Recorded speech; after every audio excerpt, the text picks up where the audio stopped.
¿Cuántos periodos especiales ha tenido Cuba? ¿Es cierto que la situación en que los cubanos están viviendo hoy es diferente a otras ya vividas? Quédate conmigo, pues te voy a explicar las diferencias y semejanzas de los periodos especiales en Cuba. En más de 6 décadas, Cuba ha vivido 3 grandes crisis que marcaron su historia. 3 momentos donde la escasez, el aislamiento y la resistencia definieron la vida de millones. El primero nació en los años 70, cuando el país intentó un salto económico imposible. El segundo, en los 90, fue una era de apagones, bicicletas y hambre. Y el tercero comenzó el 11 de julio de 2021, cuando la gente salió a la calle a decir basta. Esta es la historia de cómo Cuba ha sobrevivido 3 veces al colapso. Desde 1959, Cuba ha sido un experimento político y social sin precedentes en América Latina, que no ha funcionado. Pero más allá de la ideología, cada generación de cubanos ha tenido que enfrentar su propio periodo especial, una etapa de crisis profunda donde la vida cotidiana se redefine. En este documental repasaremos 3 momentos clave: la década del 70 con el plan Opción Cero y la zafra de los 10 millones, el colapso de los 90 tras la caída soviética y la nueva etapa de escasez y descontento desde el 11 de julio de 2021.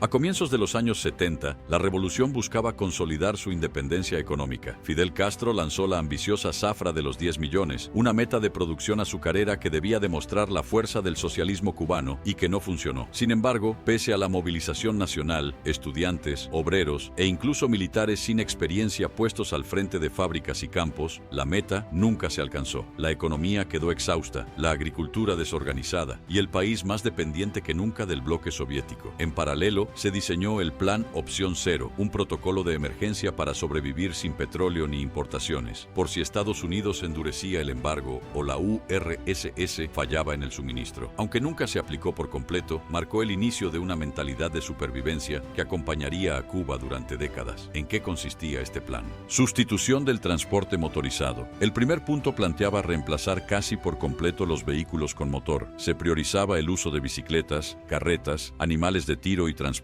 ferroviario. El transporte privado desaparecería y el estatal quedaría reservado para actividades esenciales. Racionamiento energético total. El segundo punto preveía apagones programados, cierre de fábricas no esenciales y el uso de leña o carbón vegetal como fuentes alternativas. La electricidad se convertiría en un recurso de emergencia. Producción alimentaria nacional. El plan impulsaba una agricultura de subsistencia. Cada barrio debía crear huertos urbanos y microparcelas para producir lo que se consumiera localmente, reduciendo las importaciones de alimentos. Distribución militarizada de recursos. Las Fuerzas Armadas asumirían el control logístico de alimentos, medicinas y combustible. El ejército también garantizaría el orden público en caso de caos o desabastecimiento. Control y vigilancia social. Los comités de defensa de la revolución tendrían un papel central. La vigilancia barrial, la movilización ciudadana y la disciplina colectiva serían consideradas herramientas de supervivencia. Sistema de salud y emergencia médica. El plan preveía producir medicamentos básicos dentro del país, usar remedios naturales y concentrar los recursos médicos en hospitales prioritarios. La atención médica se limitaría a los casos más urgentes. Educación y trabajo. Se mantendrían las clases, pero combinadas con labores agrícolas y de producción local.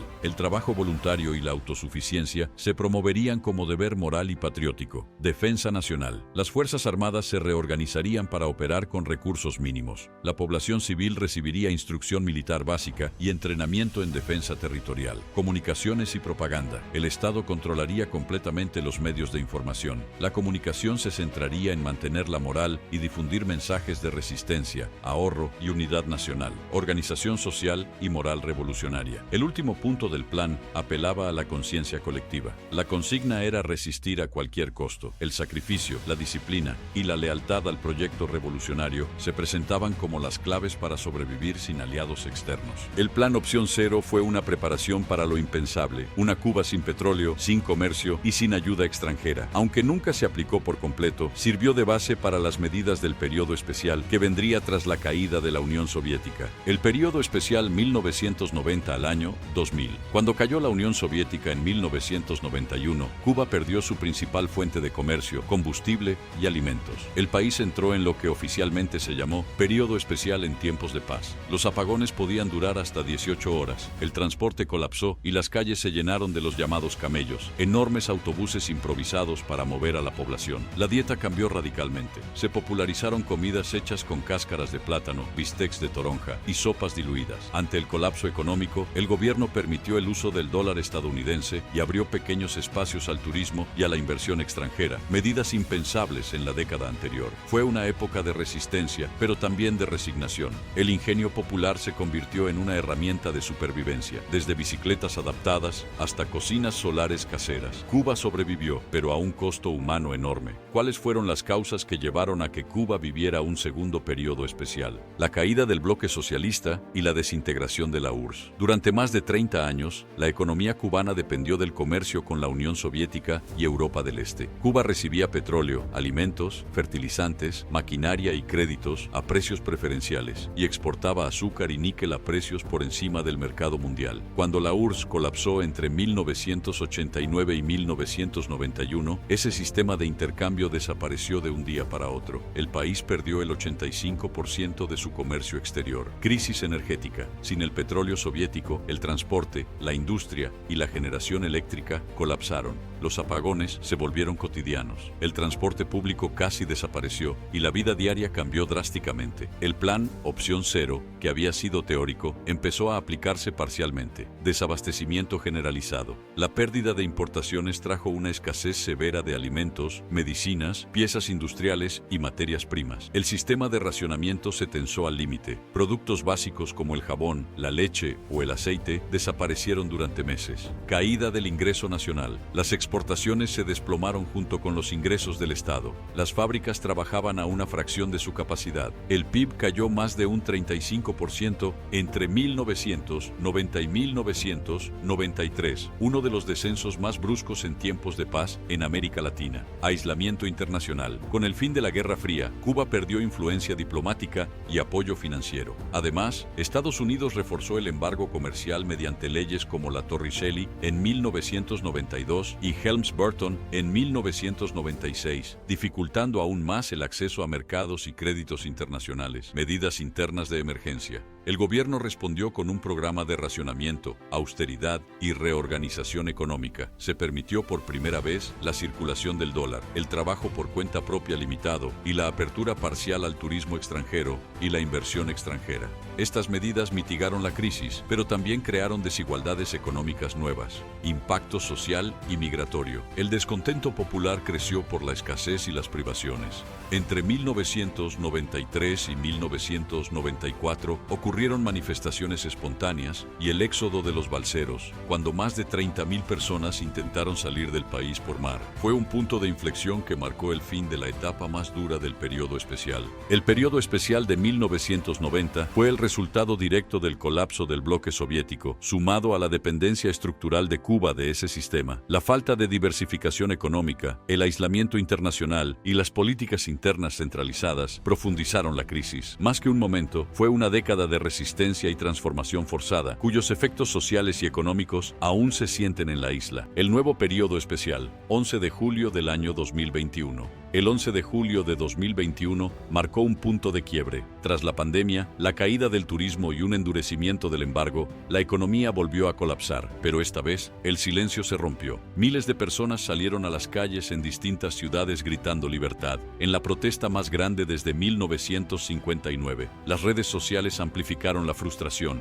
Apagones, colas, escasez, falta de medicinas. Algunos analistas sostienen que, ante la magnitud del descontento, el gobierno buscaba crear una salida migratoria masiva de los cubanos de la isla, similar a la del Mariel en 1980. De esta manera podrían vaciar sus cárceles, eliminar a la oposición al régimen y además dejar en la isla la mayor cantidad de personas que aún creen en el modelo socialista cubano. Estos esfuerzos se vieron frustrados porque los Estados Unidos, acostumbrados a estas situaciones anteriores con Cuba, no permitieron ni la salida de Cuba ni la entrada desde Estados Unidos a personas por mar y dieron a entender que quien violara estas regulaciones sería considerado en violación de los acuerdos internacionales. Cumplía así el gobierno americano con sus políticas de ayudar a los cubanos a oponerse al régimen comunista de La Habana, evitar una emigración desorganizada y contribuir a desestabilizar al gobierno de Cuba. La crisis actual combina lo peor del pasado, la escasez y la censura, con un nuevo desafío, la pérdida de fe en el futuro. Muchos lo llaman llaman ya el tercer período especial. Cuba ha enfrentado tres grandes crisis económicas que pusieron a prueba su capacidad de resistencia. La primera, nacida del exceso de optimismo. La segunda, del colapso del aliado soviético. Y la tercera, del agotamiento interno y social. Conviene aclarar que el éxodo del Mariel en 1980 no fue un período especial. Aunque hubo tensiones sociales, la economía seguía sostenida por la ayuda soviética y el país aún no había caído en la escasez estructural que definiría los años 90. Lo que une a estos tres momentos no es solo la crisis, sino la respuesta del pueblo, creatividad, paciencia y un sentido casi instintivo de supervivencia. Cuba sigue resistiendo, pero también esperando un cambio que, una vez más, parece postergado.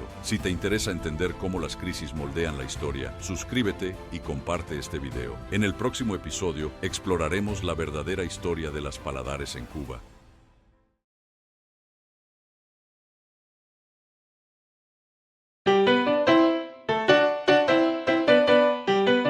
Dicen que Yarini fue el más guapo de todos, pero en los callejones y en las esquinas, se susurra que hubo otros igual o más temidos. Hoy te traigo tres nombres que, tal vez, le disputaron el trono o solo vivieron en la leyenda. En los muelles de La Habana Vieja, el chino Pichardo imponía respeto. No llevaba sombrero fino ni bastón de oro, pero su mirada bastaba para espantar a cualquiera. Se decía que controlaba quién entraba y quién salía con mercancía, y que hasta la policía prefería no meterse con él. ¿Fue un rival serio para Yarini? Tal vez no en elegancia, pero en miedo, le pisaba los talones. El ñato Camacho era cuchillo rápido y palabra corta. No buscaba política, ni negocios finos, lo suyo era defender su esquina. Peleas, ajustes de cuentas, y un récord callejero que lo convirtió en leyenda viva. Muchos decían que si Yarini reinaba en San Isidro, el ñato era el dueño del resto. Llamado así por su forma de vestir, el inglés era un guapo de traje planchado, perfume caro y pasos medidos. No dejaba ver su arma, pero todos sabían que la llevaba. Su rivalidad con otros grupos lo mantuvo en la boca de la gente, aunque nunca se probó que tuviera el poder de Yarini. ¿Era un verdadero competidor o solo un personaje de café y tertulia? ¿Fueron estos hombres más guapos que Yarini o solo historias de esquina que crecieron con el tiempo? Si quieres recibir más historias de guapos, leyendas y secretos de la vieja Habana, suscríbete a mi boletín y no te pierdas el próximo capítulo.